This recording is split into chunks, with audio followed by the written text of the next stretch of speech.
Good morning everybody, सभी को बहुत बहुत नमस्कार। क्या हाल चाल है भाई सभी बच्चों के। आई होप कि सभी क्लास शुरू हो गई है। हमारे पास सबसे पहले मैसेज आया है प्रजापति, रामपाल, विशाल, पुष्पांजलि, वेरी गुड मॉर्निंग। और सभी को मकर संक्रांति की बहुत बहुत शुभकामनाएं। जो भी आपके क्षेत्र में नाम लिया जाता हो, किसी जगह कहते हैं खिचड़ी, है ना। भारतीय कुछ हिस्सों में इसी समय पोंगल मनाया जा रहा है, कुछ हिस्सों में बिहू, अलग अलग है। बहुत बड़ा फेस्टिवल है, ऑल ओवर इंडिया मनाया जाता है अलग अलग नाम से। निर्मल जी गुड मॉर्निंग, शुभम, दिलखुश, राजीव, मनोज, राम राम जी भाई, राम राम। तो बेटा लास्ट क्लास में हमने फ्रिक्शन, घर्षण स्टार्ट कर दिया था। और जहां तक मुझे याद आ रहा है, मैंने आपको एक दो लाइनें ही लिखवाई थी अभी फ्रिक्शन के बारे में, कि एक तो फ्रिक्शन जो है वो इस बात पे डिपेंड नहीं करता कि आपको एरिया कितना दिख रहा है, वर्चुअल एरिया पे डिपेंड नहीं करता। जब दो चीजें आपस में कांटेक्ट में होंगी तो वास्तव में जितना हिस्सा टच कर रहा होगा, जो एक्चुअल एरिया कांटेक्ट में होगा, फ्रिक्शन उस पर डिपेंड करता है। मैंने आपको बताया था। शुरू होगी ना सबकी क्लास? नहीं तो अरे भाई किसी बच्चे कमेंट करके बता दिया करो जी सब सही चल रहा है ना। लाइव क्लास में पता नहीं चलता हमें जब तक आप लोग कमेंट नहीं करोगे। ये गुड मॉर्निंग की लाइन लगा दे तो जो पूछा जाए उसका आंसर दिया करो, ठीक है? ओके। तो एक हमने आपको बताया था कि जो फ्रिक्शन है वो वर्चुअल एरिया कितना कांटेक्ट में, उस पर डिपेंड नहीं करता। एक्चुअल में वास्तव में कितना एरिया कांटेक्ट में है उस पर डिपेंड करता है। बस ये लाइन मैंने आपको लिखवाई थी। अच्छा, दूसरी चीज, अगर एक आपसे मैं पूछूं ये बात कि भाई ये बताओ, ये क्या हुआ, बंद हो गया? हम्म, एक आपको बताना है कि मान लो हमारे पास में ये बेटा कोई ऑब्जेक्ट है, और ये ऑब्जेक्ट जो है 20 मीटर पर सेकंड के स्पीड से चल रहा था, है ना। ये 20 मीटर पर सेकंड के स्पीड से भाग रहा है, तो इसके ऊपर कुछ फ्रिक्शन काम कर रहा है, घर्षण काम कर रहा है। तो जैसे मैं इसकी स्पीड जो है 20 से कर दूंगा 30, मालूम ने इसकी स्पीड बढ़ा के 20 से 30 कर दी, तो स्पीड बढ़ते ही इसके ऊपर लगने वाला जो फ्रिक्शन है उसकी वैल्यू बढ़ेगी, घटेगी या सेम रहेगी? मान लो कोई ऑब्जेक्ट स्लाइड कर रहा है 20 की स्पीड से, लगातार 20 से भाग रहा है, ठीक है। राजेश कह रहे हैं गुड मॉर्निंग सर जी, आज पहली बार लाइव क्लास ले रहा हूँ, सुकून महसूस हो रहा है। अच्छा, पिछली क्लास आपने सारी कंप्लीट कर ली है, मान के चल रहा हूँ ये। तो आपको बताना, सूरज निर्मल गजाला, कि एक ऑब्जेक्ट बेटा फिसल रहा था 20 मीटर पर सेकंड के स्पीड पे जा रहा था एक सरफेस पे। अगर उसकी स्पीड बढ़ा के 20 से 30 कर दी जाए तो उसके ऊपर लगने वाले फ्रिक्शन की वैल्यू बढ़ेगी, घटेगी या सेम रहेगी? मनोज का एक आंसर हमारे पास में आया है।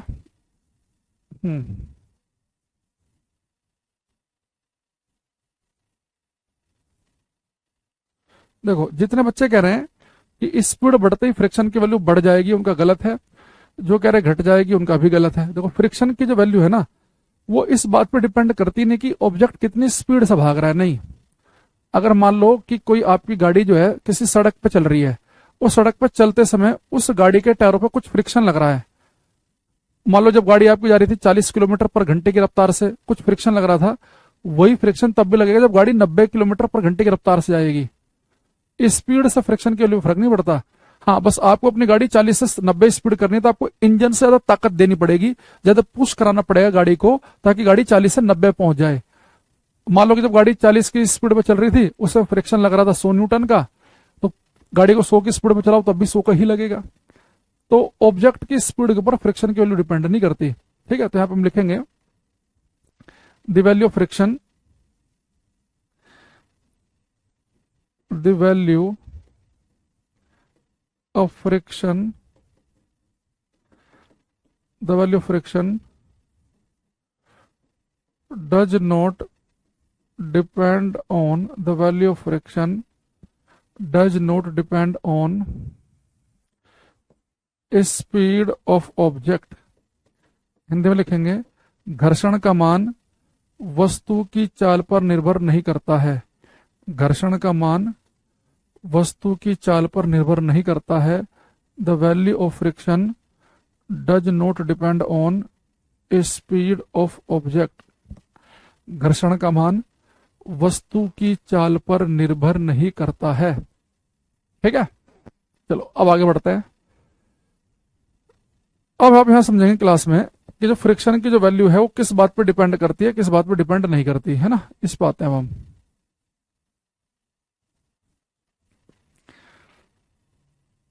ये बेटा हमारे पास में एक ऑब्जेक्ट है, अगर इसका मास m हो तो आप सभी को पता है कि किसी वस्तु का मास अगर m है तो उसका वेट जो होता है भार, वो कहां पे काम करता है, नीचे की तरफ, है ना। आपको मैंने पढ़ा रखा ग्रेविटी वाले चैप्टर में कि किसी वस्तु का वेट होता है mg, वो हमेशा नीचे की तरफ काम करेगा। अभी ऑब्जेक्ट जिस सरफेस के ऊपर रखा है उस सरफेस की एक नॉर्मल रिएक्शन कहां लगेगी, इस पे ऊपर की तरफ। ये है नॉर्मल रिएक्शन सरफेस की, इसे हम लिखते हैं आर से, नॉर्मल रिएक्शन, लंबवत प्रतिक्रिया।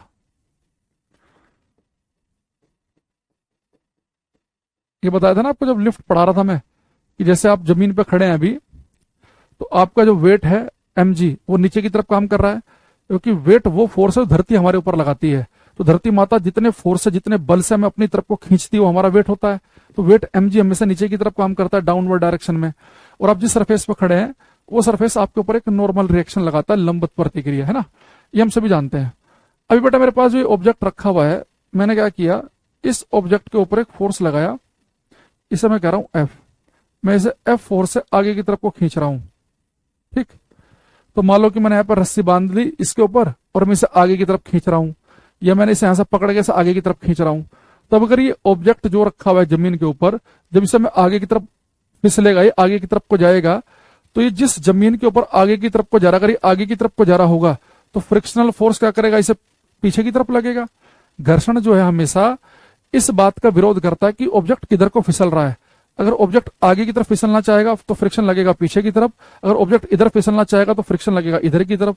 तो अगर ये ऑब्जेक्ट पे आप फोर्स आगे की तरफ लगा रहे हैं तो जिधर को आपने फोर्स लगाया तो उधर को इसकी टेंडेंसी होगी फिसलने की, तो फ्रिक्शन कहां लगेगा, इसमें पीछे की तरफ लगेगा।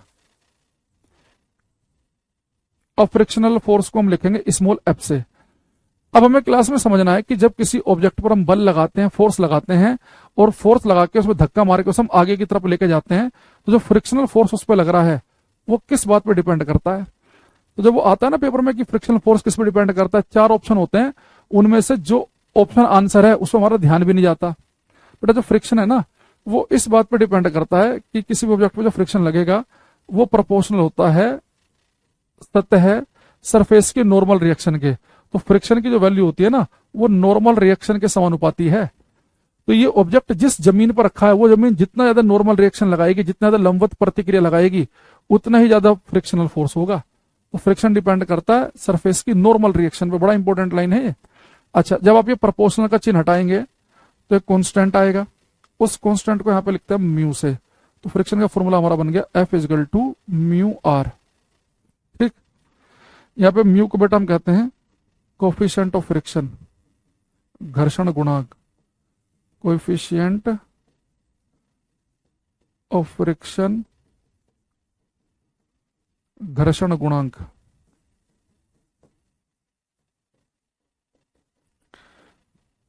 कोफिशिएंट ऑफ फ्रिक्शन, घर्षण गुणांक। और बेटा जो कोफिशिएंट ऑफ फ्रिक्शन जो है, घर्षण गुणांक जो है, इसकी वैल्यू सरफेस के नेचर पे डिपेंड करेगी कि सरफेस कैसा है। अगर सरफेस रफ है, खुदरा है, तो म्यू की वैल्यू होगी ज्यादा। तो म्यू की वैल्यू ज्यादा होती है, इसे हम बोलते हैं म्यू की वैल्यू ज्यादा होती है रफ सरफेस के लिए, खुदरे सतह के लिए। तो जितनी उबड़ खाबड़ सरफेस होगी उसके ऊपर फ्रिक्शन घर्षण उतना ही ज्यादा लगेगा। और म्यू की वैल्यू कम होती है स्मूथ चिकनी सतह के लिए, तो फ्रिक्शन घर्षण कम लगेगा। इसलिए आप कभी देखना, जैसे हम बचपन में साइकिल चलाते थे ना, तो हमारी साइकिल की जो गरारी होती थी उसके ऊपर चैन चलती थी, तो चैन जब चलेगी उसके ऊपर तो उन दोनों के बीच में फ्रिक्शन लगेगा भाई। जो गरारी है और उसके ऊपर जो चैन चल रही है, इसके ऊपर चैन नहीं उतर जाती थी हमारी, फिर हम उस चैन को चढ़ाते थे। तो जब चैन उसके ऊपर चलेगी, दोनों लोहे की चीजें आपस में रगड़ खाएंगी, तो फ्रिक्शन की वजह से हमारी जो गरारी है वो घिस सकती है, या चैन भी घिस सकती है। तो उससे बचने के लिए हम क्या करते थे कि हम चैन के ऊपर ग्रीस लगवाते थे, बीच बीच में हल्का सा ग्रीस लगवा लेते थे, या तेल डलवाते थे कि भाई वो जाते थे, वो जो साइकिल से हम ठीक करवाते थे वो पैसे नहीं लेता था, तो हम उससे क्या करते थे, कुप्पी उठाते थे उसकी और तेल डाल लेते थे अपनी साइकिल में, जैसे हम रेगुलर काम करवा रहे हैं, तो फिर वो 1-2 रुपया नहीं लेता था हमारे से। तो उससे हमें फायदा क्या होता था, जब आप लुब्रिकेंट्स का यूज करते हो, इन चिकने तेलीय पदार्थों का यूज करते हो आप, जैसे ग्रीस का यूज कर रहे हैं आप, या आप ऑयल का यूज कर रहे हैं, तो ये क्या करता है कि दो सरफेस के बीच में घर्षण को, फ्रिक्शन को कम करता है, ताकि रगड़ कम लगे और चीजें कम घिसें। आपकी मम्मी सिलाई मशीन यूज करती होंगी, तो उनके पास एक कुप्पी में तेल रहता होगा, उसे मशीन का तेल कहते हैं। तो क्या करती होंगी, बीच बीच में वो कुछ पार्ट्स पे, कुछ पुर्जों पर वो तेल डालती होंगी। उन्हें लगता हो ना कई बार कि जैसे मशीन सूखी सी चल रही है, जैसे आपस में पुर्जे घिस रहे हों, तो वो तेल डाल के, ताकि लुब्रिकेंट जब वो यूज करेंगी तो उससे फायदा क्या होगा कि वो घर्षण के मान को कम करेगा, और जो घर्षण लगेगा, जो आपके पार्ट्स घिसेंगे मशीन के, वो कम से कम घिसें, इसलिए यूज किया जाता है। तो क्वेश्चन भी आता है कि फ्रिक्शन कम करने के लिए हम किसका यूज कर सकते हैं, लुब्रिकेंट्स का यूज कर सकते हैं। एक भाई रविकांत, क्यों होशियार बन रहे हो तुम पढ़ने आए हो, पढ़ो, नेतागिरी कम से कम करो क्लास में ना। क्या करना है क्या नहीं करना है तो पढ़ लो चुपचाप, बार बार ना आगे से आगे सजेशन मत दो, ठीक है। एक ही चीज को 5 बार लिख रहे हो, ये कर दिया करो, वो कर दिया करो। क्लास में मैंने पढ़ाई नहीं चीज, तो इसकी पीडीएफ में पहले से कहां से दे दूंगा। ये क्लास जो हम क्लास में पढ़ाते हैं, इसके नोट्स खुद बनाया करो। एक ना पढ़ना सीखो कि पढ़ते कैसे हैं। एक हाथ में रफ कॉपी लो और एक पेन लो, जो टीचर बोल रहा है साथ साथ उसे लिखा करो, कनेक्ट। खाली मोबाइल चला के बैठ जाओगे ना कि कपिल शर्मा का शो चल रहा है, एक लाइन याद नहीं रहेगी 4 दिन के बाद में। पढ़ना लिखना है नहीं, बस आगे से आगे, जब से क्लास में आया कमेंट्री चालू है तुम्हारी, हर 2-4 मिनट में कमेंट चिपका दे रहे हो तुम क्लास में, ये करना चाहिए, वो करना चाहिए। अब म्यू की वैल्यू क्या है, रफ सरफेस खुदरी सतह के लिए ज्यादा होती है, स्मूथ चिकनी सतह के लिए कैसे रहती है, कम। तो लुब्रिकेंट्स का हम यूज क्यों करते हैं, ताकि फ्रिक्शन की वैल्यू को हम कम कर सकें, ठीक। तो फ्रिक्शन की वैल्यू किस बात पर डिपेंड करती है, सरफेस के नॉर्मल रिएक्शन के ऊपर। तो जितनी ज्यादा सरफेस की नॉर्मल रिएक्शन होगी, फ्रिक्शन की वैल्यू क्या होगी, उतनी ही ज्यादा। और ये मैंने कहा कि यहाँ पे जो घर्षण गुणांक है, इसकी वैल्यू डिपेंड करती है कि नेचर ऑफ सरफेस, कि सरफेस का नेचर कैसा है। खुदरी सतह के लिए वैल्यू ज्यादा है और चिकनी सतह के लिए कम है। यहाँ पे एक चीज हम लिखेंगे,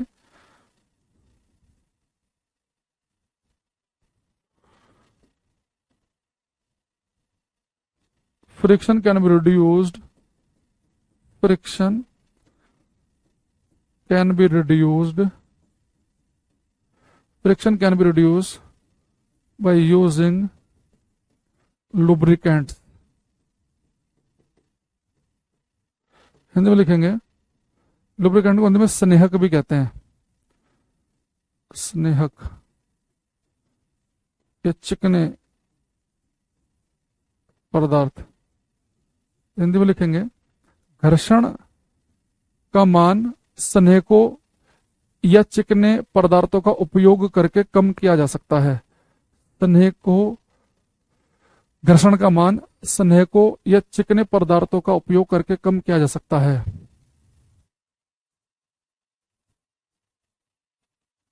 ठीक है। तो हमारे पास में हमने क्या क्या पढ़ा अभी तक। अभी तक हमने पेपर के लिए क्वेश्चन पढ़ा कि फ्रिक्शन की जो वैल्यू है, घर्षण का मान है, वो किस बात पर निर्भर करेगा। हम बात याद रखेंगे कि घर्षण का जो मान है, उस बात पर डिपेंड करता है कि सरफेस की नॉर्मल रिएक्शन कितनी है, इस बात पर डिपेंड करेगा। सरफेस का नेचर भी इंपॉर्टेंट है, कि सरफेस खुदरा है कि चिकना है। तो बिल्कुल स्मूथ जो सरफेस होते हैं, चिकने जो सरफेस होते हैं, उन पे जब कोई चीज स्लाइड करती है, फिसलते हुए जाती है, तो कम घर्षण फील कर रही होती है। रफ सरफेस पे ज्यादा फ्रिक्शन महसूस कर रही होती है। तो इसलिए बहुत ही रफ सरफेस पे ऑब्जेक्ट को चलाना मुश्किल होता है, चिकने पर स्मूथली चल जाता है, फ्रिक्शन कम लगता है। लेकिन अभी हमने यहाँ पे जो फ्रिक्शन का फॉर्मूला पढ़ा, F is equal to mu R, तो यहाँ पे हम ये मान के चल रहे हैं कि हमारा जो ऑब्जेक्ट है वो बिल्कुल एक समतल सतह पर, प्लेन सरफेस पर रखा है। तो प्लेन सरफेस पे हमारा ऑब्जेक्ट आगे की तरफ को जा रहा है, आगे की तरफ को फिसल रहा है, तो फ्रिक्शन लग रहा है पीछे की तरफ को, और इसकी हमने जो वैल्यू निकाली वो क्या निकाली, म्यू आर के बराबर। लेकिन अगर हमारा जो सरफेस, अगर हमारा जो ऑब्जेक्ट है, अगर वो इंक्लाइंड सरफेस पे हो, है ना, इंक्लाइंड सरफेस पे, अब देखो क्या होगा। मान लो कि बेटा हमारे पास एक इंक्लाइंड सरफेस है, नत समतल है, थीटा एंगल पे झुका हुआ है, और यहाँ पे हमने एक ऑब्जेक्ट रखा हुआ है। अब ये ऑब्जेक्ट जो है, ये फिसल के नीचे की तरफ आ रहा है।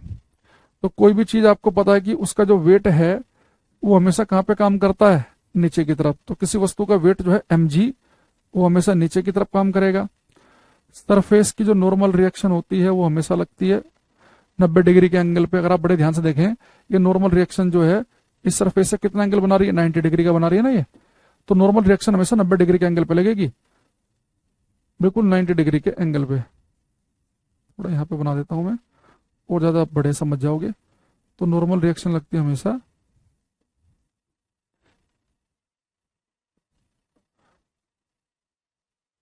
90 डिग्री के एंगल पे, ठीक, शायद अब आपको ज्यादा बढ़िया दिख रहा हो कि लगभग लगभग आपको दिख रहा है कि हमने जो एंगल बनाया यहाँ पे ये नॉर्मल रिएक्शन के बीच में और ये सरफेस, ये 90 डिग्री का शायद अब आपको एंगल दिख रहा हो, है ना। देखो यहाँ बिल्कुल प्लेन सरफेस पर तो 90 डिग्री साफ दिख ही रहा है कि भाई नॉर्मल रिएक्शन लंबवत प्रतिक्रिया का मतलब ये कि जो 90 डिग्री का एंगल बनाए, तो यहाँ पे 90 डिग्री ऐसे बनेगा और यहाँ पे 90 डिग्री कुछ ऐसे बनेगा। ठीक,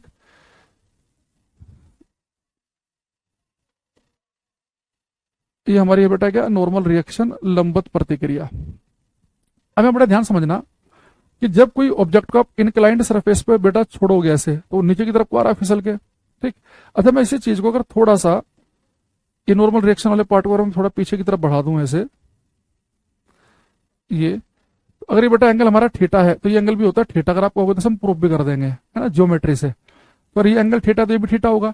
अभी मेरे पास है mg, तो अब आपको मैंने ट्रिग्नोमेट्री में बताया था कि अगर कोई चीज थीटा एंगल पर हो तो आप इसे दो कंपोनेंट में तोड़ सकते हैं। तो इसका एक कंपोनेंट जो सात वाला बनता है वो बनता है कोस। अगर ये mg है तो ये वाला कंपोनेंट बन जाएगा mg कोस थीटा, और एक दूर वाला कंपोनेंट होगा वो क्या बनेगा, mg sine theta, mg sine theta. तो बेटा एक्चुअल में जो आपको ऑब्जेक्ट जब इंक्लाइंड सरफेस पर रखा होता है ना, जो नीचे की तरफ गिर रहा होता है, तो इस mg साइन थीटा की वजह से नीचे गिर रहा है। अगर कोई चीज बिल्कुल आप सीधे से छोड़ दो बिल्कुल ऐसे, तो कोई चीज नीचे क्यों आती है, mg की वजह से। जब किसी चीज को आप ऐसे छोड़ते हैं तो बिल्कुल सीधे अगर कोई चीज आ रही है, वर्टिकली नीचे आ रही है कोई चीज, तो अपने वेट अपने भार की वजह से नीचे आ रही है। तो जब किसी वस्तु को मैं अपने हाथ में पकड़ के बस ऐसे ड्रॉप कर दूं, तो उसके ऊपर जो फोर्स लग रहा होगा वो उसके वेट के बराबर लग रहा होगा mg। लेकिन जब कोई वस्तु इंक्लाइंड सरफेस से फिसलते आ रही है, तो नीचे जब फिसलते हुए आती है तो नीचे आती है mg की वजह से नहीं, mg साइन थीटा की वजह से। तो mg का वो कंपोनेंट जो नीचे की तरफ को लेकर आ रहा है वो mg साइन थीटा होता है। अच्छा, अब ये ऑब्जेक्ट आपका अगर नीचे की तरफ को फिसलना चाह रहा है तो फ्रिक्शन कहां पे लगेगा इसमें, इसके अपोजिट डायरेक्शन में, इधर की तरफ। अब ये बेटा यहाँ पे इंक्लाइंड सरफेस पे फ्रिक्शन का फॉर्मूला क्या बनेगा, इस बात को आपको समझना है। हमें पता है कि फ्रिक्शन का बिल्कुल जो बेसिक फॉर्मूला है वो क्या है, कि फ्रिक्शन का बेसिक फॉर्मूला है F is equal to mu R. लेकिन अगर आप यहाँ बड़े ध्यान से देखें, अगर बिल्कुल प्लेन सरफेस था तो प्लेन सरफेस के ऊपर तो ये R और mg आपस में बराबर थे। तो अगर मैं ऐसे इसी चीज को ऐसे भी लिख सकता था म्यू mg, तो प्लेन सरफेस पर फ्रिक्शन का फॉर्मूला होता है F is equal to mu R, या आप बोल दो F is equal to mu mg। लेकिन अगर आप यहाँ पे देखेंगे, यहाँ पे R को बैलेंस कौन कर रहा है, mg कोस थीटा, तो यहाँ पे R की जगह आ जाएगा mg कोस थीटा। तो इंक्लाइंड सरफेस पर फ्रिक्शन का फॉर्मूला होता है म्यू mg कोस थीटा, क्योंकि इंक्लाइंड सरफेस पर फ्रिक्शन जो है वो इस थीटा एंगल पर भी डिपेंड करेगा। आप खुद सोचो, अगर ये हमारा हल्का सा इंक्लाइंड हो तो फ्रिक्शन कम लगेगा। अगर मैं इसे एंगल बढ़ा बढ़ा के इतना ज्यादा कर दूं तो जो चीज इसके ऊपर रखे तुरंत फिसल जाएगी, तो फ्रिक्शन उतना ज्यादा काम नहीं करेगा उसके ऊपर। तो जैसे जैसे एंगल बढ़ेगा, बढ़ता रहेगा, तुरंत वस्तु फिसल पड़ेगी। तो अगर कोई चीज इंक्लाइंड सरफेस पर रखी हो तो वहां घर्षण की वैल्यू इस बात पर भी डिपेंड करती है कि जो इंक्लाइंड सरफेस है आपका, जो नत समतल है, वो कितने एंगल पर है। भाई आपको सोचो, एक पत्थर मैंने यहां रख रखा है, जैसे मैं लगातार एंगल बढ़ाता रहूंगा तो पत्थर के फिसलने की संभावना ज्यादा रहेगी। यानी यहाँ पर उतना पत्थर फिसल नहीं पा रहा, यहाँ पर तुरंत फिसल जा रहा है, क्योंकि यहाँ पे जो फ्रिक्शन जो पीछे की तरफ उसे अपोज कर रहा है वो उतना अपोज ही नहीं कर पा रहा है, फ्रिक्शन कम होता जा रहा है एंगल के साथ। तो फ्रिक्शन का जो हमारे पास एक कंप्लीट फॉर्मूला निकल के आता है वो आता है F is equal to mu mg cos theta. अब खुद सोचो, इसी फॉर्मूले से अगर मैं बोल दूं कि भाई, अगर मैं आपसे बोल दूं कि अगर फॉर प्लेन सरफेस, अगर मेरा सरफेस जो अगर ये प्लेन हो, फॉर प्लेन सरफेस समतल सतह के लिए, समतल सतह के लिए थीटा की वैल्यू कितनी होती है, 0 डिग्री। तो कोस 0 की वैल्यू कितनी हो जाएगी, 1। तो कोस 0 की वैल्यू 1 हो गई, तो फ्रिक्शन का वैल्यू कितनी होगी, म्यू mg। यानी जो हमने अभी फॉर्मूला यह पढ़ा था यहाँ पे कि प्लेन सरफेस के लिए फ्रिक्शन होता म्यू mg, वो तो इस वाले फॉर्मूले से भी आ गया। म्यू mg कोस थीटा में थीटा की वैल्यू 0 पुट कर दो, कोस 0 की वैल्यू 1, तो म्यू mg आ गया। यानी हमारे पास जो कंप्लीट फॉर्मूला निकल के आएगा फ्रिक्शन का, आप याद रख सकते हैं कि फ्रिक्शन का फॉर्मूला होता है F is equal to mu mg cos theta. अगर ये थीटा की वैल्यू में 0 कर दूं, इस इंक्लाइंड सरफेस को क्या करूं मैं, थीटा कम करते करते करते 0 कर दूं, बिल्कुल प्लेन बना दूं। जब ये प्लेन बन जाएगा, थीटा की वैल्यू 0, कोस 0 1, तो फॉर्मूला क्या बन जाएगा, F is equal to mu mg। यानी इसी वाले से ही हम प्लेन सरफेस वाले फॉर्मूले पे भी आ सकते हैं। अब यहां से मैं देखो क्या क्या पता चल रहा है। अब मुझे पता चला कि मेरे पास फ्रिक्शन का एक फॉर्मूला क्या आया, F is equal to mu M G cos theta. तो उससे मुझे दो तीन बातें पता चली। अगर म्यू की वैल्यू ज्यादा हो, यानी सरफेस हो रफ खुदरी, अभी हमने पढ़ा था, तो फ्रिक्शन लगेगा ज्यादा। दूसरा हमने पढ़ा कि अगर वस्तु का मास जितना ज्यादा होगा, एम की वैल्यू ज्यादा होगी, तो फ्रिक्शन भी क्या लगेगा उस पर ज्यादा। जितनी ज्यादा जी की वैल्यू होगी, अगर आप अर्थ से पहुंच जाओ जुपिटर बृहस्पति ग्रह पर, तो वहां जी का मान ज्यादा है, तो वहां फ्रिक्शन भी क्या लगेगा ज्यादा। दूसरा यहाँ पे पढ़ा बेटा, जैसे हम थीटा की वैल्यू बढ़ाएंगे, जैसे थीटा की वैल्यू बढ़ती है तो कोस थीटा की वैल्यू घटती है। ये बात आप जानते हैं भाई, थीटा बढ़ेगा तो कोस थीटा घटेगा। देखो थीटा बढ़ाऊंगा, कोस आपको कम होते हुए दिखेगा। थीटा की वैल्यू अगर मैं 0 ले लूं, तो कोस 0 की वैल्यू तो होती है 1, लेकिन कोस 60 की वैल्यू हाफ रह जाती है। थीटा बड़ा 60 हो गया और कोस की वैल्यू 1 से हाफ हो गई। और कोस 90 अगर मैं कर दूं, थीटा 90 कर दूं, तो कोस 90 की वैल्यू हो जाती है 0। तो जैसे से थीटा की वैल्यू बढ़ती है, कोस थीटा की वैल्यू घटती है। अगर मैं थीटा और कोस थीटा साथ साथ लिख दूं, थीटा की वैल्यू ले लो 0, 30, 45, 60, 90, तो कोस 0 की वैल्यू होती है 1, कोस 30 की वैल्यू होती है √3/2, कोस 45 होता है 1/√2, कोस 60 होता है हाफ और ये होता है 0। तो थीटा बढ़ रहा है, 0 से बढ़ते बढ़ते 90 पहुंचा, कोस थीटा 1 से घटते घटते 0 हो गया। जैसे आप थीटा बढ़ाओगे तो कोस थीटा की वैल्यू घटेगी, यानी फ्रिक्शन की वैल्यू घटेगी, यानी फ्रिक्शन उस सरफेस पे कम लगेगा जो ज्यादा बड़े एंगल पर झुका हुआ है। तो अगर मैं आपसे बोल दूं कि बिल्कुल दो एक जैसे सरफेस है मेरे पास, बिल्कुल एक जैसे, एक ये 30 डिग्री पर झुका हुआ है और एक ये झुका हुआ है 60 डिग्री पर, 60 पर, बिल्कुल एक जैसे सरफेस है और दोनों के ऊपर सेम ही मास का ऑब्जेक्ट रखा हुआ है, तो फ्रिक्शन कहां पे कम लगेगा, इस 60 डिग्री वाले पे। यहां वस्तु तेजी से फिसलते हुए क्यों नीचे आएगी, क्योंकि फ्रिक्शन उतना नहीं लग रहा इस पे। तो जैसे थीटा बढ़ाओगे तो फ्रिक्शन की वैल्यू घट जाएगी। तो फ्रिक्शन का हमारे पास में एक कंप्लीट पैकेज क्या निकल के आया कि जब कोई वस्तु किसी सरफेस पे होती है, अगर उस ऑब्जेक्ट के ऊपर एक फोर्स लग रहा हो आगे की तरफ, यानी वस्तु आगे की तरफ फिसलना चाह रही हो, तो घर्षण पीछे की तरफ लगेगा। घर्षण का जो मान होगा वो इस बात पर डिपेंड करेगा कि सरफेस के नॉर्मल रिएक्शन क्या है। यही नॉर्मल रिएक्शन अगर बिल्कुल प्लेन सरफेस हो, तो यही नॉर्मल रिएक्शन mg के बराबर होती है, तो फ्रिक्शन वहां पे mg बन जाता है, म्यू mg। लेकिन यही रिएक्शन एक इंक्लाइंड सरफेस पे mg कोस थीटा के बराबर होती है, तो इसलिए वहां पर हमारा फॉर्मूला क्या बन जाता है, म्यू mg कोस थीटा, है ना।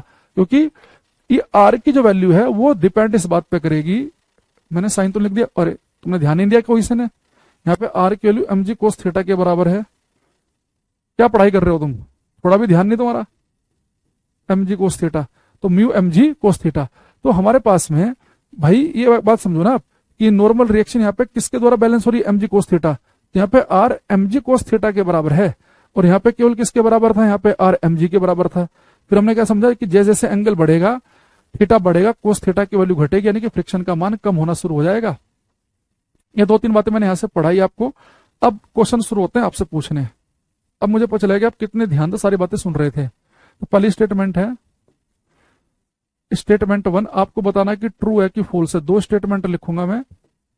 स्टेटमेंट 1, फ्रिक्शन ऑलवेज अपोजेज की सही है spelling, friction always opposes the motion, घर्षण हमेशा गति का विरोध करता है। स्टेटमेंट सही है कि गलत है, आसान आसान स्टेटमेंट रहेंगे दो। घर्षण हमेशा गति का विरोध करता है। स्टेटमेंट आपको बताना है कि ट्रू है कि फॉल्स है। मनोज का एक आंसर हमारे पास में आया। मनोज भाई क्या हुआ, सारे क्वेश्चन गलत करोगे तुम, एक भी ठीक नहीं आ रहा तुम्हारा आज, क्या हुआ। और आज नहाना बहुत जरूरी है, मकर संक्रांति को बता दूं मैं, जो नहीं नहाता अगले जन्म में गधा बनता है, हमारे यहाँ तो भाई ये कहावत है।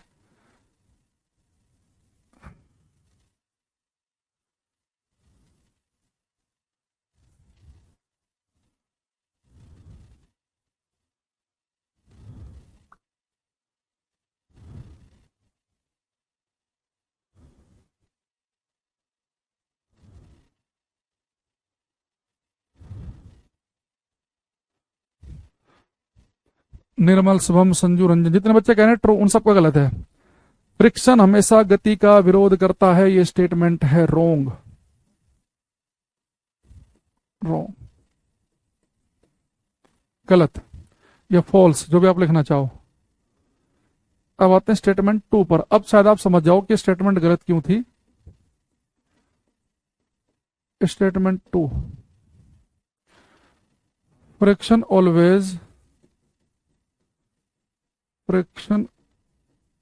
Always opposes the relative motion. घर्षण हमेशा सापेक्ष गति का विरोध करता है। घर्षण हमेशा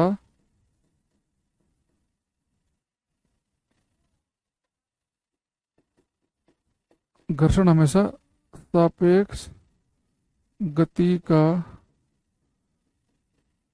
विरोध करता है। Friction always opposes the relative motion, ये स्टेटमेंट हमारी ट्रू है, करेक्ट है, ये फॉल्स। देखो आप कहेंगे सर इनमें क्या फर्क है, दोनों में जमीन आसमान का फर्क है।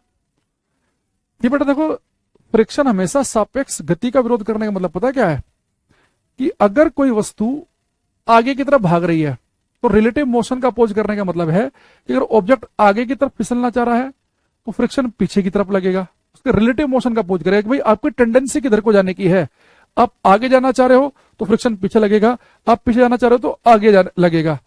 ये कहना कि फ्रिक्शन हमेशा गति का विरोध करता है सही नहीं है। घर्षण कई बार आपको गति का सपोर्ट करते हुए मिलेगा। अगर वहां घर्षण ना होता तो वस्तु गति ना कर पाती। घर्षण गति का बहुत बार सपोर्ट भी करेगा, लेकिन जहां पे गति का सपोर्ट कर रहा होगा वहां पर भी वो रिलेटिव मोशन को अपोज कर रहा होगा। ये बात एग्जांपल से तो समझ में आ सकती है, वैसे कहानी से समझ में नहीं आएगी। अब एक हम एग्जांपल लेंगे जिसमें आपको मैं दिखाऊंगा कि जहां पे आपको देखेगा कि घर्षण सापेक्ष गति का विरोध कर रहा होगा, रिलेटिव मोशन का, लेकिन मोशन को सपोर्ट कर रहा होगा। रिलेटिव मोशन का अपोज करना और मोशन को सपोर्ट करते भी ऐसे एग्जाम्पल अभी हम देखेंगे। यहां देखना तो शायद आपको फिर ये दोनों लाइनें समझ में आ जाएंगी। ये हमारे पास में एक सरफेस है, इसके ऊपर हमने एक ऑब्जेक्ट रखा। ये मान लो बेटा, एक मैंने समझाने के लिए समझो, ज्यादा बड़े समझ में आएगा आपको। ये एक ईंट रखी हुई है। बचपन में ईंट होते ना, जमीन पर हम ईंट रख के कई बार ऐसे सरकाते थे, छोटे थे बचपन में हम। उसके ऊपर एक ईंट और रखी हुई है, ये वाली छोटे वाली। अब हुआ क्या, एक बड़ी ईंट के ऊपर आपने एक छोटी वाली ईंट रख दी और इस बड़े वाली ईंट पे आपने हाथ रखा और धक्का मारा। इसे आप आगे की तरफ को धक्का मार रहे हैं, इस पर आप फोर्स लगा रहे हैं इधर को। अब मुझे एक बताओ, अगर ये जो बड़े वाली ईंट है, जब आप इसे सोचो कि अपने बचपन में याद करो, आपकी एक ईंट रखी है आपकी छत पे रख रखी है आपने, और बड़े वाली ईंट को आप ऐसे सरका रहे हैं, धक्का मार रहे हैं। तो अगर आप बड़े वाली ईंट पे इधर को धक्का मारेंगे, उधर को भागना चाहेगी वो, तो फ्रिक्शन करता रिलेटिव मोशन को अपोज। अगर ये ईंट पे अगर आप अगर इस ईंट पे आप फोर्स इधर को लगा रहे हो तो उससे फ्रिक्शन लगेगा पीछे की तरफ। तो यहां तक तो कोई समस्या हमें नहीं है ना। लेकिन अब दिमाग हमारा कहां पे चकरा कि बड़े वाली ईंट के ऊपर छोटी ईंट रखी थी, अब मैं बड़े वाली ईंट पे धक्का मार रहा हूं तो उसके ऊपर जो छोटी ईंट रखी है ना, वो भी साथ साथ चल रही है। होता था ना ऐसे, बड़ी ईंट के ऊपर छोटी ईंट रखी है, आप बड़े वाली ईंट पे फोर्स लगा रहे हैं तो साथ में छोटे वाली भी साथ साथ चल रही है। हमने कहा ये तो न्यूटन का नियम फेल हो जा रहा है। न्यूटन ने कहा था कि कोई वस्तु जिस स्टेट में उस स्टेट में रहेगी जब तक कि आप उस पर कोई फोर्स नहीं लगाएंगे। अब मैं फोर्स तो लगा रहा हूं बड़े वाली ईंट पे, तो बड़े वाली ईंट आगे की तरफ को जा रही है, बड़े वाली ईंट मोशन में आ रही है, हमें समझ में आ रहा है। लेकिन इसके ऊपर रखी हुई छोटी ईंट क्यों मोशन में है? यानी 100% इस छोटे वाली ईंट पर भी कोई फोर्स लग रहा होगा, वरना ये मोशन में नहीं आ सकती। क्योंकि फोर्स ही वो बाह्य कारक है, बल ही वह एक्सटर्नल एजेंसी है जो किसी वस्तु को मोशन में ला सकती है। अब बड़ी ईंट के ऊपर रखे छोटी ईंट में फोर्स लगा रहा हूं बड़ी वाली ईंट पे, बड़े वाली आगे जाए तो समझ में आए, लेकिन छोटे वाली साथ में आगे क्यों जा रही है? यानी छोटे वाली पे भी कोई ना कोई फोर्स काम कर रहा होगा, और यहाँ पे एक ही फोर्स काम कर रहा है। वो क्या है? दोनों के बीच में लगने वाला फ्रिक्शन। अब यहाँ पे क्या हो रहा होगा, अगर ये छोटे वाली ईंट भी इसके साथ साथ बड़े वाली के आगे जा रही है, यानी यहाँ पर जो फ्रिक्शन लग रहा होगा छोटे वाली ईंट पर, वो आगे की तरफ लग रहा होगा। यानी यहाँ पे जो फ्रिक्शन है जो छोटे वाली ईंट पर लग रहा है, वो इसके मोशन को सपोर्ट कर रहा है। इस फ्रिक्शनल फोर्स की वजह से ही तो छोटे वाली ईंट भी साथ साथ में आगे जा रही है। अगर देखो इन दोनों के बीच में कोई फ्रिक्शन ना होता, ये बड़े वाली ईंट के ऊपर ये छोटी वाली ईंट बिल्कुल चिकनी होती, दोनों बिल्कुल स्मूथ चिकनी होती। मान लो कि आपने एक ईंट लिए बिल्कुल तेल वेल में डबो के बिल्कुल चिकना कर लिया आपने, बड़ी के ऊपर रखी छोटी ईंट, तो जैसे बेटा बड़े वाली पर धक्का मारोगे तो बड़े वाली ईंट तो आगे निकल जाएगी और ये छोटे वाली पीछे रह जाएगी वहीं के वहीं। इनके बीच में जब फ्रिक्शन होता है ना, दोनों ईंट उबड़ खाबड़ से होती है, रफ होती हैं, तभी ऐसा होता है कि अब बड़े वाली ईंट पे फोर्स लगाओ और छोटे वाली भी साथ साथ आगे चल रही हो।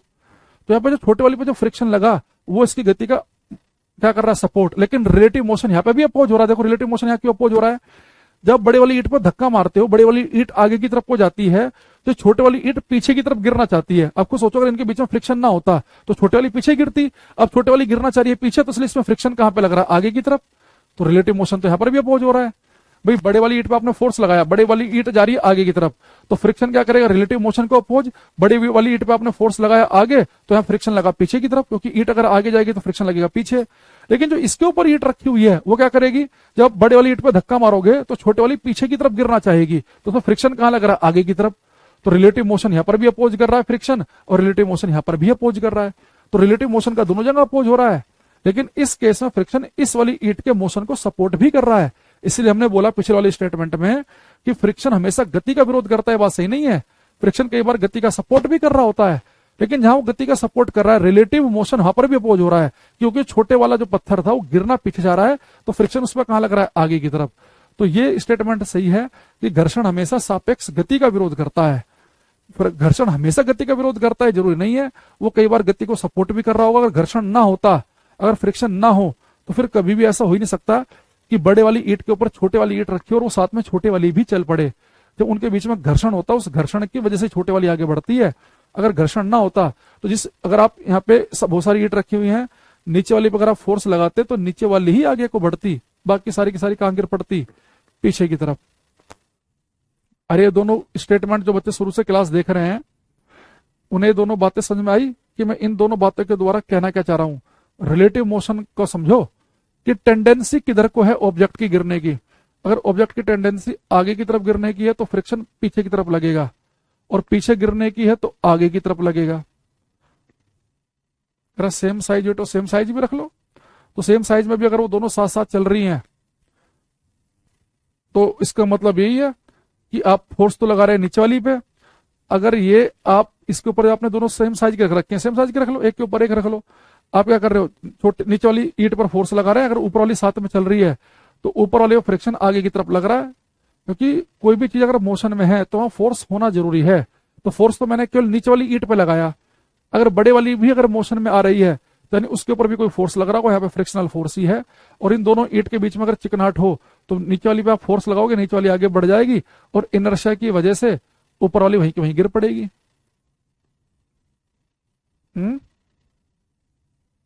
क्लियर होगी बात, चलो बहुत बढ़िया। अच्छा अब यहां पर हम एक क्वेश्चन मैं आपसे और चाहूंगा कि आप ये वाला क्वेश्चन जरूर करें। जब मैंने अभी इंक्लाइंड प्लेन पढ़ा है ना, तो इस इंक्लाइंड प्लेन में क्वेश्चन बताना, ये आप कई बार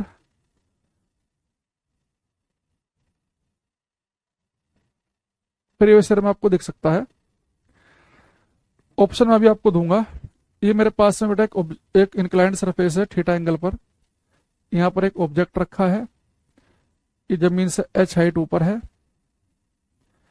और ये जो इंक्लाइंड जो सरफेस है इसकी लेंथ है l।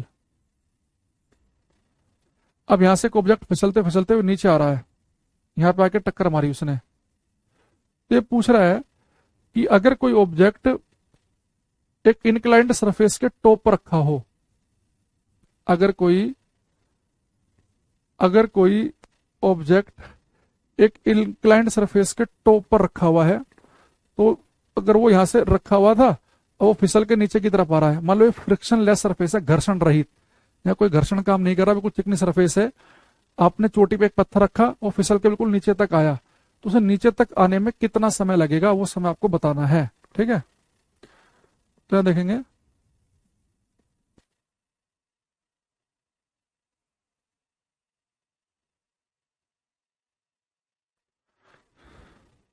उसका ऑप्शन है आपके पास में, एक ऑप्शन है अंडर रूट L/G, एक ऑप्शन है sine theta under root 2h/g, एक ऑप्शन है हमारे पास 1/sin theta under root 2h/g, एक ऑप्शन है हमारे पास में अंडर रूट 2h/g। ये चार ऑप्शन है। आपको बताना है कि time taken by object to reach the bottom of this inclined surface. तो इस ऑब्जेक्ट को, इस पत्थर को इस इंक्लाइंड सरफेस के बिल्कुल नीचे तक आने में, बॉटम तक आने में कितना समय लगेगा, ये टाइम आपको निकालना है।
हाँ हो जाएंगे सुलेमान।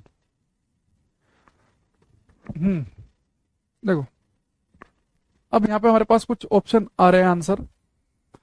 शुभम को उसमें ठीक है, रविकांत का गलत है, अक्षय, आशीष, सृष्टि, अमन, मनोज, लाइन से कुछ आंसर हमारे पास पहुंच रहे हैं। अच्छा ये बात समझो, जैसे आपने ऑब्जेक्ट को यहां पर रखा, ठीक यहाँ पर, तो अब यहां से स्टार्ट करेगा तो उसकी इनिशियल वेलोसिटी तो जीरो है, तो शुरुआत जब करेगा जीरो की वेलोसिटी से। अच्छा, इसे कितनी बेटर डिस्टेंस चलनी है, यहां से लेकर यहां तक आएगा तो इसे एल डिस्टेंस ट्रेवल करनी है। अच्छा, जब कोई चीज इनक्लाइंड सरफेस से फिसलते हुए आएगी तो उसका एक्सेलरेशन कितना होगा, जी साइन थीटा के बराबर। ये बस ये काम का पॉइंट था यहाँ। देखो, जब भी कोई चीज, मैंने आपको पढ़ाया था क्लास में, अगर कोई चीज बेटा बिल्कुल सीधे नीचे गिरे तो मैंने कहा था कि उसका एक्सेलरेशन होता है जी के बराबर। कोई चीज सीधे ऊपर जाए तो उसका एक्सेलरेशन होता है माइनस जी के बराबर। इक्वेशन ऑफ मोशन, गति के समीकरण हमने किए थे। अगर कोई वस्तु बिल्कुल वर्टिकली ऊर्ध्वाधर नीचे की तरफ आए तो उसका एक्सेलरेशन हम सभी ने क्या पढ़ रखा है, जी साइन थीटा पढ़ रखा है, सॉरी ए पढ़ रखा है। जब कोई वस्तु सीधे नीचे आए तो उसका एक्सेलरेशन हमने पढ़ रखा है जी के बराबर, और सीधे ऊपर जाएगी तो माइनस जी। लेकिन यहाँ पे वस्तु बेटा सीधे नीचे नहीं आ रही, ये इनक्लाइंड सरफेस से फिसलते हुए आ रही है, तो इसका एक्सेलरेशन होगा जी साइन थीटा के बराबर। क्यों, याद करो, अभी मैंने थोड़ी देर पहले एक डायग्राम बनाया था आपके साथ में, और यहाँ पे देखो मैंने क्या बताया था कि जब कोई वस्तु इनक्लाइंड सरफेस पे होती है ना, तो वो एम जी साइन थीटा की वजह से नीचे आती है। अभी जो मैंने सरफेस लिया वो लिया है फ्रिक्शन लेस, तो वहां कोई घर्षण काम नहीं कर रहा, यानी जो पत्थर मेरा फिसलते हुए नीचे की तरफ आ रहा है वो एम जी साइन थीटा की वजह से आ रहा है, तो यानी उसके ऊपर फोर्स कितना लग रहा है, एम जी साइन थीटा के बराबर। तो एफ इजगल टू होता है एम में, तो एम में किसके बराबर हो गया, एम जी साइन थीटा, तो एम से एम कट गया तो एक्सेलरेशन कितना हो गया, जी साइन थीटा। यानी कोई ऑब्जेक्ट अगर इंक्लाइंड सरफेस पे फिसलते हुए आए तो आप डायरेक्ट याद रखेंगे कि उसका जो एक्सेलरेशन होता है वो जी साइन थीटा के बराबर है। तो हमने क्या ध्यान रखना है कि अगर कोई चीज बिल्कुल सीधे नीचे आए, ऊर्ध्वाधर नीचे की तरफ आए, तो उसका एक्सेलरेशन होता है जी। लेकिन कोई चीज अगर इंक्लाइंड सरफेस से फिसलते हुए आएगी तो उसका एक्सेलरेशन जी नहीं होगा, जी साइन थीटा होगा। बस अब तो कुछ बचा ही नहीं, आपको टाइम निकालना है, आप लगा दो S is equal to U T plus half A T square. तो कितनी डिस्टेंस चल रहा है आपका ऑब्जेक्ट, एल के बराबर। जस्ट यहां से उसने चलना शुरू किया तो इनिशियल वेलोसिटी जीरो थी, नीचे वाला पार्ट जीरो हो गया, एक्सेलरेशन हो गया जी साइन थीटा, ये हो गया टी स्क्वायर। तो हमारे पास क्या बन गए, 2l is equal to G sine theta T square. अगर मैं ऐसे टी की वैल्यू निकाल लूंगा तो आएगा under root 2l upon G sine theta, ये आएगा। अगर आप इसमें देखें, हमारा आंसर है under root 2l by G sine theta, यानी 2l बाई जी वाला तो हमारा आंसर नहीं है ना। अब हमारे पास जो ऑप्शन है उन सब में लिखा हुआ है एच एच, यानी मुझे इस एल को एच में बदलना पड़ेगा। देखो मेरे पास परपेंडिकुलर भी, हाइपोटेनस भी है, लंब भी है और कर्ण भी है, तो साइन थीटा लगा दो। साइन थीटा क्या होता है, लंब बटे कर्ण, perpendicular upon hypotenuse, h by l हो जाएगा। तो एल की वैल्यू निकालेंगे, यहां से क्या आ जाएगी, एच अपॉन साइन थीटा आ जाएगी। एल की वैल्यू आ गई एच अपॉन साइन थीटा, यहाँ पे पुट कर दो एच अपॉन साइन थीटा, और ये जी साइन थीटा अलग से लिखा हुआ है ही, तो 2 sin थीटा में से 1 sin थीटा आ जाएगा बाहर, तो आंसर आ जाएगा 1/sin theta under root h/g। तो हमारा आंसर क्या बनेगा इसका? C option. ये पेपर में आया हुआ क्वेश्चन है ये। अगर आप प्रीवियस ईयर करेंगे तो आपको प्रीवियस ईयर में दिखाई देगा ये, कि अगर कोई वस्तु इंक्लाइंड सरफेस पे फिसलते हुए आ रही है तो उसे नीचे आने में टाइम लगता है 1/sin theta under root 2h/g। अगर ये बेटा वस्तु जो है, अगर मैं सीधे ऐसे आ रही होती है, अगर कोई वस्तु यहां पर रखी हुई है यहां पर, और वो नीचे गिरे h हाइट तक, अगर बिल्कुल सीधे नीचे गिरे तो उसे नीचे तक आने में टाइम लगता है अंडर रूट 2h/g। तो अगर कोई वस्तु बिल्कुल सीधे नीचे की तरफ आ रही हो, अगर वो h हाइट पे कोई वस्तु है, तो उस h हाइट पर रखी वस्तु को नीचे तक आने में जो समय लगता है वो अंडर रूट 2h/g होता है। तो ये जो आंसर है अंडर रूट 2h/g, ये आंसर उन बच्चों का सही होता अगर हमारा ऑब्जेक्ट बिल्कुल h हाइट से सीधे नीचे गिर रहा होता। तो अगर ये मेरा ऑब्जेक्ट जो है ये ऐसे ना आ रहा होता इंक्लाइंड सरफेस पे फिसलते हुए, अगर ये यहां से नीचे गिर रहा होता तो हमारा आंसर आता अंडर रूट 2h/g। क्यों? क्योंकि फिर एक्सेलरेशन जो होता वो g sin थीटा ना होता, खाली g होता। तो यहाँ पे साइन थीटा होता ही ना, खाली g होता है ना, और कितना वो गिर रहा होता, h हाइट से गिर रहा होता, तो यहाँ पे h आ जाता। तो फिर हमारा आंसर बनता है ये। लेकिन जब हमारा ऑब्जेक्ट जो है वो h हाइट से सीधे नीचे नहीं गिर रहा, वो इन क्लाइंट सरफेस पर फिसलते हुए आ रहा है, तो हमारा आंसर आया 1/sin theta under root 2h/g।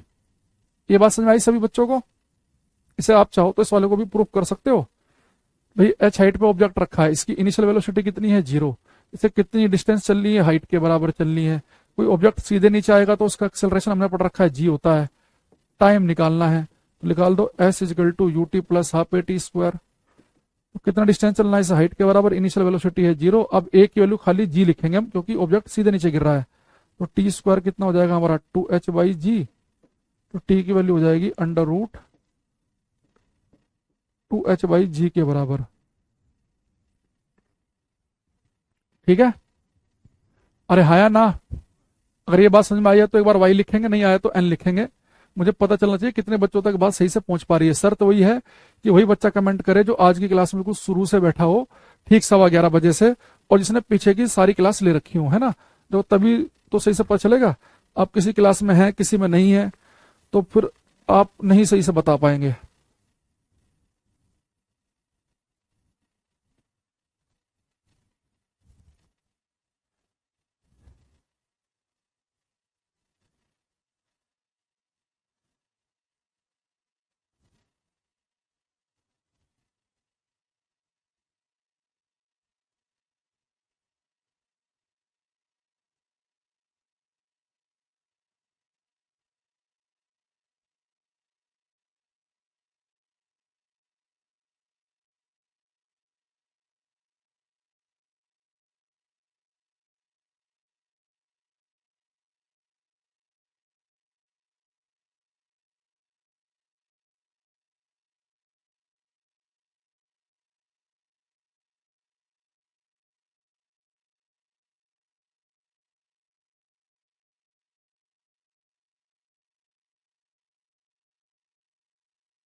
हम्म, आ गया, बहुत बढ़िया।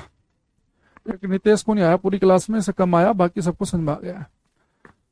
प्रिया हो, निर्मल हो, गजाला हो, संजू हो, रंजन हो, ऋचा, दिलकुश, एमो, शुभम, प्रिंस, प्रभास, ओके, मनोज, साक्षी, अतुल, बहुत बढ़िया। भाई नितेश, कहाँ बेटा, कहाँ समझ में नहीं आ रहा तुम्हें, ये बताओ। पूरी क्लास में एकमात्र अकेले बच्चे तुम ऐसे हो जिसे चीज समझ में नहीं आई। या तो आपने पहले इक्वेशन ऑफ मोशन, गति के समीकरण नहीं करे हैं, या तो ये वजह हो सकती है। हमने आपको बता रखा है कि भाई देखो, जब भी कोई वस्तु नीचे की तरफ जाए, गिरे या ऊपर की तरफ जाए, तो उसके अंदर एक्सेलरेशन होता है ग्रेविटी की वजह से। एक्सेलरेशन ड्यू टू ग्रेविटी, जिसे हम कहते हैं गुरुत्वीय त्वरण हिंदी में। तो अगर कोई वस्तु सीधे नीचे आ रही हो तो हमने कहा था कि उस वस्तु का त्वरण एक्सेलरेशन होता है जी के बराबर। कोई वस्तु ऊपर जा रही हो सीधे वर्टिकली, तो उसका एक्सेलरेशन होता है -g के बराबर। लेकिन यहाँ पे हमारा जो ऑब्जेक्ट है वो वर्टिकली ना तो डाउनवर्ड आ रहा है, ना वर्टिकली अपवर्ड जा रहा है, ना सीधे ऊपर ना सीधे नीचे। अब यहाँ पर वो आ रहा है एक इंक्लाइंड सरफेस पर फिसलते हुए। तो वो अब जब फिसलते हुए नीचे की तरफ आएगा ना, तो उसका एक्सेलरेशन g sin थीटा के बराबर बनेगा। क्योंकि जब कोई वस्तु सीधे नीचे आती है तो वो नीचे आती है mg की वजह से। F इजगल टू होता है m में, तो F की जगह mg पुट कर देते हैं, तो mg इजगल टू m में m से m कट के a बराबर g आ जाता है। लेकिन जब कोई वस्तु इंक्लाइंड सरफेस से फिसलते हुए आती है तो mg की वजह से नीचे नहीं आती, वो mg साइन थीटा की वजह से नीचे आती है। तो F इजगल टू होता है m में, तो F हो गया mg साइन थीटा, F की जगह m में रखेंगे तो m is equal to mg sine theta, cut के मैंने बताया आपको a g साइन थीटा बन जाता है। तो अब सीधे याद रखो कि जब कोई वस्तु इंक्लाइंड सरफेस से फिसलते हुए आएगी तो उसका एक्सेलरेशन हम g साइन थीटा पुट करेंगे, तो वहां से हमारा आंसर ये बना। और जबकि जब सीधे बिल्कुल नीचे आएगी तो उसका एक्सेलरेशन g के बराबर होगा, तो ये बना, है ना। बाकी भाई आई होप कि थोड़ा थोड़ा आपको कुछ ना कुछ पता चल रहा होगा, ऐसा मैं मान के चल रहा हूँ, ठीक। अब ये हमारे पास में कुछ बातें हुई फ्रिक्शन के बारे में। अब मैं एक क्वेश्चन और पूछूंगा, ये आपको बताना है। The work done by frictional force is, the work done by frictional force is, पहला ऑप्शन लिखा है is always positive, always negative, always zero,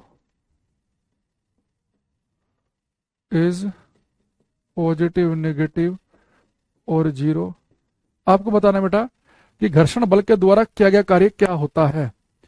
घर्षण बल के द्वारा किया गया कार्य, घर्षण बल के द्वारा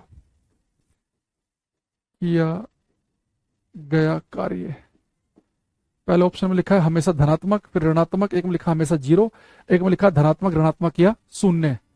तो आपको बताना है कि घर्षण बल के द्वारा किया गया कार्य कैसा होता है। सोच के क्वेश्चन करेंगे। अच्छा, आज लोगों को जो हम क्लास ले रहे हैं इसमें कुछ फर्क लग रहा है कि नहीं लग रहा है? कुछ डिफरेंस महसूस हो रहा हो?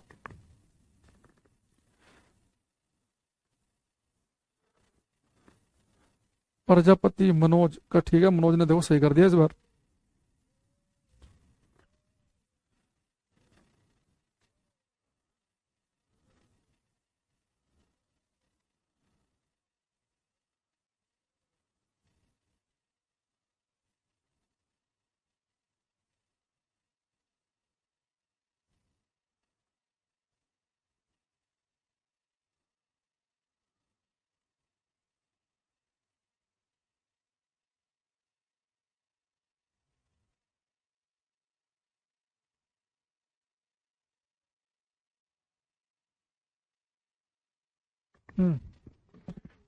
सतीश, प्रिंस, प्रभास, रविकांत सबका ठीक देखो बेटा। जो फ्रिक्शनल फोर्स के द्वारा जो किया गया कार्य होता है ना, जितने बच्चे लिख रहे हैं कि पॉजिटिव भी हो सकता है, नेगेटिव भी हो सकता है और जीरो भी, उन सबका बिल्कुल ठीक है, बाकी सबका गलत है। जो एक आध बच्चा शायद ये सोच रहा होगा कि घर्षण हमेशा नेगेटिव कार्य करेगा, नहीं। तो फ्रिक्शन पॉजिटिव वर्क भी कर सकता है, नेगेटिव भी और जीरो भी। आपको सोचो, जो मैंने अभी आपके सामने एक एग्जाम्पल लिया था, इस वाले एग्जाम्पल में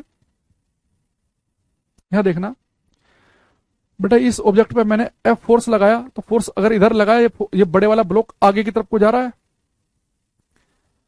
अगर ये आगे फिसलना चाह रहा है तो फ्रिक्शन पीछे लगेगा। फ्रिक्शन का काम है रिलेटिव मोशन को अपोज करना। वो ये देखेगा कि पत्थर की टेंडेंसी किधर को जाने की है। ऑब्जेक्ट आगे जाना चाह रहा है तो फ्रिक्शन लगा पीछे की तरफ। लेकिन जो छोटे वाला है, अब इस समय फोर्स लगा रहा हूं, अगर यहाँ फ्रिक्शन ना होता तो पीछे की तरफ को गिरता, स्लिप करता पीछे की तरफ को। लेकिन ये भी साथ में अगर आगे जा रहा है, नहीं, इससे फ्रिक्शन लग रहा है आगे। तो बड़े ध्यान समझो, इस वाले केस में ये बेटा जो इस वाले, ये मान लो कि मैंने यहाँ पे लिख दिया F1 और यहाँ पे लिख दिया मैंने यहाँ पे से ये वाला फ्रिक्शन है F2। अब ये मान लो कि ये जो हमारे दोनों ऑब्जेक्ट थे, बड़े के ऊपर छोटा मैं इसलिए कह रहा हूं ताकि मेरे लिए बोलना आसान रहे कि बड़ा का मतलब नीचे वाला, छोटे का मतलब ऊपर वाला।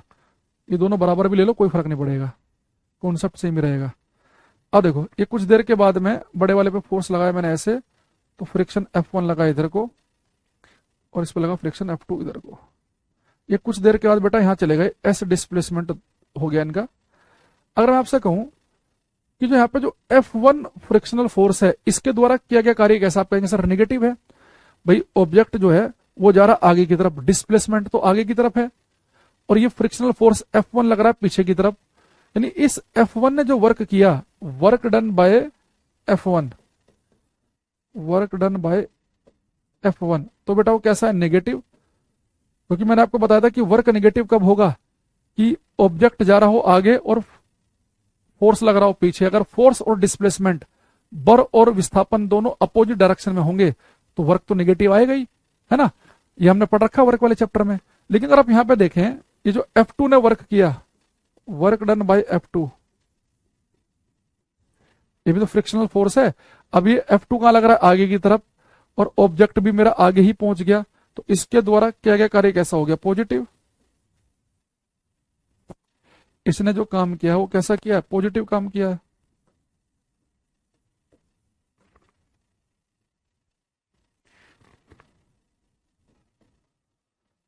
समझ रहे बात को। तो यानी कि फ्रिक्शन ने यहां पर, ये फ्रिक्शन लग रहा है इस बड़े वाले ऑब्जेक्ट पे, ये बड़ा वाला ऑब्जेक्ट पहुंच गया आगे, तो डिस्प्लेसमेंट तो उसका इस डायरेक्शन में है, और F1 लग रहा है पीछे, तो फोर्स और डिस्प्लेसमेंट अगर दोनों अपोजिट डायरेक्शन में हो तो वर्क नेगेटिव आता है। लेकिन अगर मैं F2 को देखूं, ये F2 कहां लग रहा है, आगे की तरफ, और ये ऑब्जेक्ट भी आगे की तरफ ही गया। ये ऑब्जेक्ट अभी यहां रखा था, ये चला गया यहां, तो जिस डायरेक्शन में फोर्स लग रहा है उसी डायरेक्शन में डिस्प्लेसमेंट भी हो रहा है, तो F2 ने जो कार्य किया वो पॉजिटिव है। तो फ्रिक्शन जरूरी नहीं कि हमेशा नेगेटिव काम ही करे। जनरली होता क्या है कि हमें क्या लगता है कि भाई वस्तु आगे की तरफ चल रही है, फ्रिक्शन कहां लग रहा है, पीछे की तरफ, तो अब वस्तु आगे की तरफ जा रही है और कुछ फ्रिक्शन उसे अपोज कर रहा है, तो हमें लगता है कि फ्रिक्शन हमेशा नेगेटिव काम करता है, ये तो डिस्प्लेसमेंट के विपरीत दिशा में ही होता है, तो हम नेगेटिव मान लेते हैं। जबकि फ्रिक्शन देखो यहाँ पे जो F2 जो है वो आगे की तरफ लग रहा है, और ऑब्जेक्ट भी हमारा आगे जा रहा है, तो यहाँ फोर्स ने पॉजिटिव काम कर दिया। फ्रिक्शन हमारा जीरो काम भी कर सकता है। याद करो मैंने आपको बताया था कि आप कोई बाइक लेके जा रहे हैं, तो जब आपकी बाइक किसी मोड़ पे मुड़ती है, तो किसी चीज को एक सर्कुलर मोशन में आने के लिए, वृत्तीय गति में आने के लिए एक सेंट्रीपिटल फोर्स, अभिकेंद्र बल चाहिए। तो मैंने आपसे बोला था कि जब आप अपनी बाइक को किसी मोड़ पे मोड़ते हैं, तो उस बाइक को मुड़ने के लिए जो सेंट्रीपिटल फोर्स, अभिकेंद्र बल चाहिए, वो कहां से मिलता है, साइकिल के टायर और जमीन के बीच में जो फ्रिक्शन लग रहा है। यानी कि जब मैं अपने साइकिल को किसी मोड़ पे मोड़ता हूं, मान लो कि मैंने यहाँ पे साइकिल को मोड़ पे मोड़ना है, ठीक है, तो मुड़ने के लिए हमें एक सेंट्रीपिटल फोर्स चाहिए। वो सेंट्रीपिटल फोर्स कहां से मिलता है, फ्रिक्शनल फोर्स से। तो यानी कि जब मेरी बाइक किसी मोड़ पर मुड़ेगी, मेरी बाइक किसी कर्व पाथ पर मुड़ेगी, तो मुड़ने के लिए सेंट्रीपिटल फोर्स, अभिकेंद्र बल जो सेंटर की तरफ लगता है, वो फ्रिक्शनल फोर्स से मिलता है। अब फ्रिक्शन फोर्स लग रहा है इधर को, और मेरी साइकिल जो भाग रही है इधर को जा रही है, तो यहाँ डिस्प्लेसमेंट और फोर्स के बीच में एंगल 90 डिग्री। और वर्क वाले चैप्टर में पढ़ा था कि जब फोर्स और डिस्प्लेसमेंट के बीच में 90 डिग्री का एंगल हो तो वहां वर्क डन होता है जीरो। वहां लिखवाया हुआ था मैंने आपको कि work done by force in circular motion is zero. तो अगर फ्रिक्शनल फोर्स, जब कोई वस्तु सर्कुलर पाथ पे घूमती है, तो वहां पे जो वर्क डन है फ्रिक्शनल फोर्स के द्वारा किया गया वो जीरो है, और यहाँ वर्क डन फ्रिक्शनल फोर्स के द्वारा पॉजिटिव है, और यहाँ पे वर्क डन जो है फ्रिक्शनल फोर्स के द्वारा नेगेटिव है। तो हमने क्या बोला कि work done by frictional force can be positive, negative और जीरो। तो तीनों चीज ध्यान रखना। अगर फ्रिक्शन जो है गति का सपोर्ट कर रहा है, फ्रिक्शन की वजह से वस्तु आगे की तरफ जा रही है, अगर फ्रिक्शन गति का सपोर्ट कर रहा है तो वर्क डन पॉजिटिव आएगा। अगर फ्रिक्शन गति का विरोध कर रहा है तो फ्रिक्शन नेगेटिव आएगा। अगर फ्रिक्शन की वजह से वस्तु सर्कुलर पाथ में घूम रही है तो उसके द्वारा किया गया कार्य जीरो आएगा। तो तीनों केस संभव हो सकते हैं, ठीक है।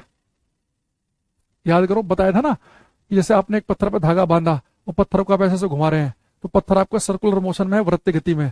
तो मैंने आपको बोला था कि वृत्तीय गति में अगर कोई चीज है तो घुमाने के लिए एक अभिकेंद्र बल, सेंट्रीपिटल फोर्स चाहिए। जब पत्थर में धागा बांध के ऐसे घुमाते हैं तो यहाँ सेंट्रीपिटल फोर्स क्या होता है, धागे का टेंशन, तनाव। ये बताया था आपको मैंने। एक ऐसे मैंने बोला था कि जब आप किसी बाइक को अपने मोड़ पर मोड़ते हैं, तो मुड़ने के लिए जो सेंट्रीपिटल फोर्स चाहिए वो जमीन और टायर के फ्रिक्शन से मिलता है। एक मैंने आपको बताया था कि धरती सूर्य के चक्कर काट रही है, घूमने के लिए सेंट्रीपिटल फोर्स कहां से मिल रहा है, धरती और सूर्य के बीच में लगने वाला ग्रेविटेशनल फोर्स, गुरुत्वाकर्षण बल। इलेक्ट्रॉन न्यूक्लियस के चारों तरफ घूम रहा है, घूमने के लिए सेंट्रीपिटल फोर्स कहां से मिल रहा है, इलेक्ट्रॉन और न्यूक्लियस में जो प्रोटॉन है उनके अट्रैक्शन की वजह से मिल रहा है। ये सारी बातें बता रखी हैं आपको क्लास में। तो अभी के लिए आप क्या ध्यान रखेंगे कि फ्रिक्शन पॉजिटिव काम भी कर सकता है, नेगेटिव काम भी कर सकता है, और जीरो काम भी कर सकता है, ठीक। अब यहाँ पे लिखेंगे हम टाइप्स ऑफ फ्रिक्शन, फ्रिक्शन के प्रकार। तो एक काम करते हैं, हमारे पास टाइम कम है, तो आपको एंगल ऑफ रिपोज पढ़ा देता हूं पहले मैं। ये इंपोर्टेंट भी है, एंगल ऑफ रिपोज। ये हमारे पास है थीटा,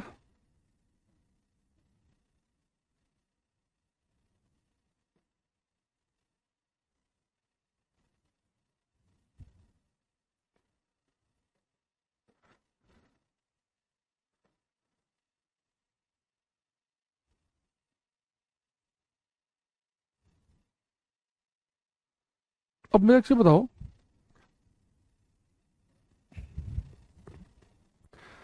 हाँ सैटेलाइट जब घूमता है धरती के चारों तरफ, तो मैंने कहा था उसकी टोटल एनर्जी होती है negative.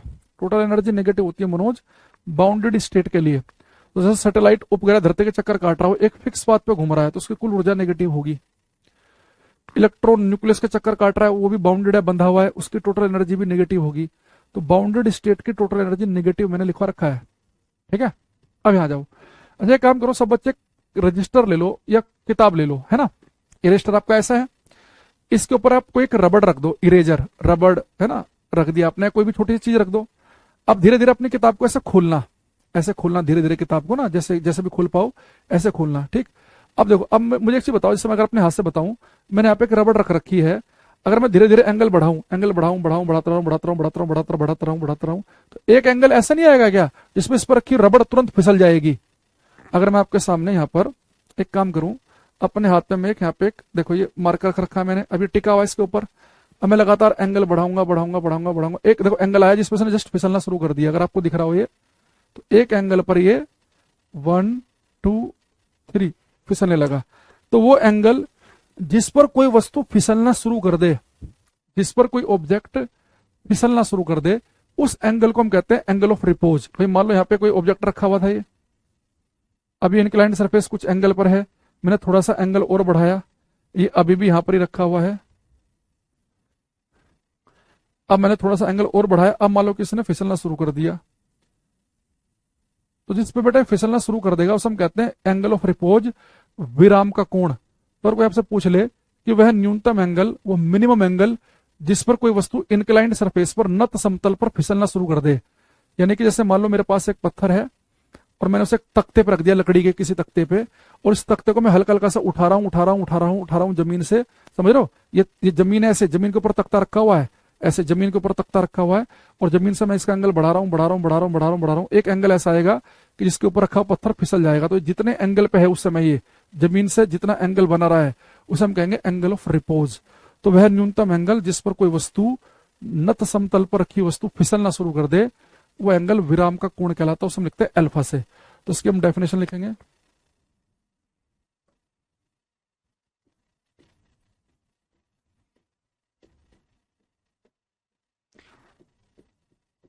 Angle of repose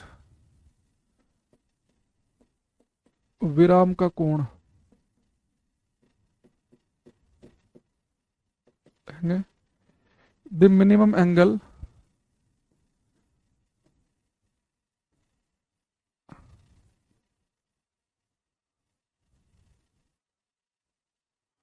the minimum angle the minimum angle at which the minimum angle at which any object at which any object the minimum angle at which any object starts slide on an inclined plane on an inclined plane is called the minimum angle at which any object starts slide on an inclined plane is called angle of repose।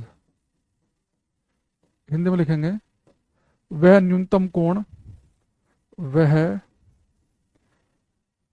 न्यूनतम कोण, वह न्यूनतम कोण जिस पर वह न्यूनतम कोण जिस पर कोई वस्तु जिस पर कोई वस्तु नत समतल, वह न्यूनतम कोण जिस पर कोई वस्तु वह न्यूनतम कोण जिस पर कोई वस्तु नत समतल पर फिसलना प्रारंभ कर दे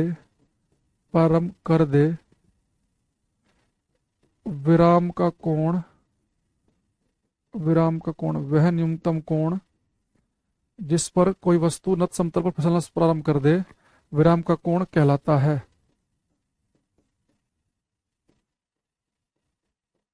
ठीक, तो बेटा एंगल ऑफ रिपोज को हम लिखते हैं अल्फा से। यहाँ पे एक छोटा सा हम फॉर्मूला याद रखेंगे, जिससे हम आगे चल के न्यूमेरिकल भी करेंगे।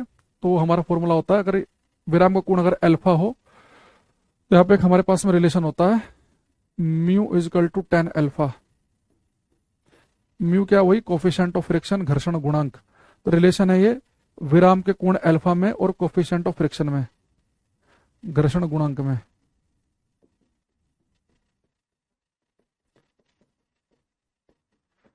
कोफिशिएंट ऑफ फ्रिक्शन,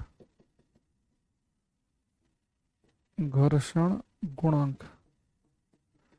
पेपर में क्या करेगा आपसे, देखो दो ही तो चीजें हैं यहाँ पे, mu is equal to tan alpha.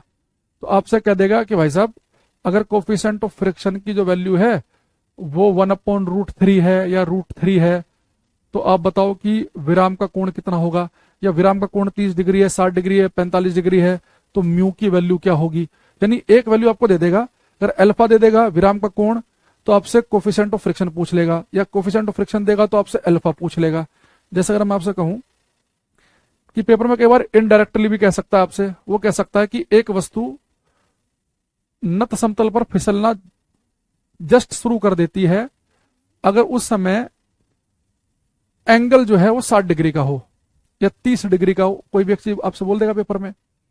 अब आप खुद सोचो, जैसे उसने कहा कि 30 डिग्री के एंगल पर, 30 डिग्री के एंगल पर कोई वस्तु नत समतल पर फिसलना शुरू कर देती है, यानी आपसे वो क्या कहना चाह रहा है, अगर कोई वस्तु नत समतल पर जस्ट फिसलना शुरू कर दे रही है 30 डिग्री के एंगल पर, यानी कि उसने आपको विराम का जो कोण दे रखा है वो आपको 30 डिग्री दे दिया। भाई जिस एंगल पर वस्तु जस्ट फिसलना शुरू कर दे वो तो अल्फा है, विराम का कोण है। और वो कह रहा है कि अगर अल्फा की वैल्यू 30 डिग्री हो तो आपको बताओ कि घर्षण गुणांक सरफेस का क्या होगा, कोफिशिएंट ऑफ फ्रिक्शन क्या होगा।